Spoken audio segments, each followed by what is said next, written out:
جتنا مرضی اس کا مضبوط نیریٹو ہو، وہ پذیرائی عوام میں حاصل نہیں کر سکتا۔ آپ کے وہ ہاتھ، آپ کی وہ سٹرگل اس ویژن کو، اس بیانیے کو عوام تک پہنچانے کا ذریعہ بنتی ہے۔ تو مجھے آپ کی ان کاوشوں پہ نہ صرف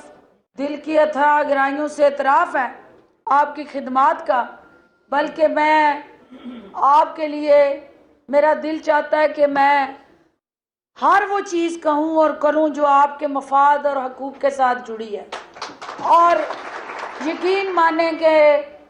میرا دل یہ مانتا ہے اور سوچتا ہے، اور میں جو کچھ بھی ہوں وہ اپنے غریب لوگوں کی دعاؤں کی وجہ سے ہوں، کیونکہ پروردگار انسانوں میں سے انسانوں کو چنتا ہے اور وسیلے اور سبب پیدا کرتا ہے جو دوسرے انسانوں کی فلاح و بہبود کا ذریعہ بنتے ہیں۔ اور میں سمجھتی ہوں کہ پروردگار نے اگر مجھے یہاں اس عہدے کے لیے چنا ہے اور عمران خان صاحب کا ایک اسپوکس پرسن اور اس کی حکومت کی یہ ذمہ داری مجھے ملی ہے، تو پروردگار نے مجھ سے کوئی کام لینا ہے، اور وہ کام آپ کی بہتری اور فلاح و بہبود کا لینا ہے۔ اور مجھے خوشی ہوگی کہ آپ کی بہتری ہو، فلاح و بہبود ہو، اس کے لیے ہم کوئی میکنزم بناتے ہیں۔ اور وہ میکنزم کیا ہے کہ ایک تو احساس پروگرام میں جو ظہور اوان صاحب نے ایک روڈ میپ دیا ہے، میں آپ کو ایشور کرتی ہوں کہ اس کو ہم آپ کے حقوق کے ساتھ نتھی کریں گے اور اس کو ہر حال میں اپروو کریں گے۔ اس کے ساتھ ساتھ ہم ایک کمیٹی، جوائنٹ ایکشن کمیٹی بناتے ہیں،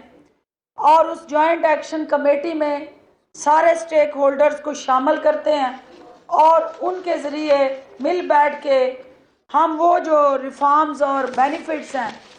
جو عام میڈیا ورکر کو دستیاب ہیں لیکن آپ لوگ اس سے محروم رہتے ہیں،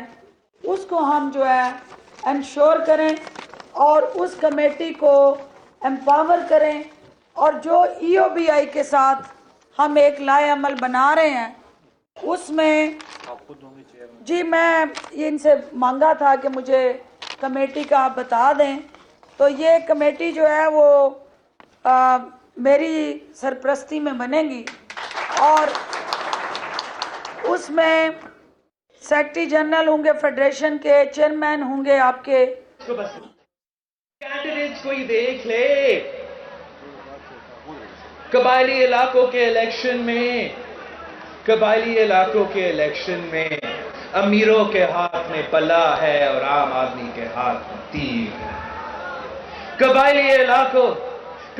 علاقوں کے الیکشن میں منشیات چلانے والے اور اغوا کروانے والے کے ہاتھ میں بلا ہے اور شریف مظلوم آدمی کے ہاتھ میں تیر ہے۔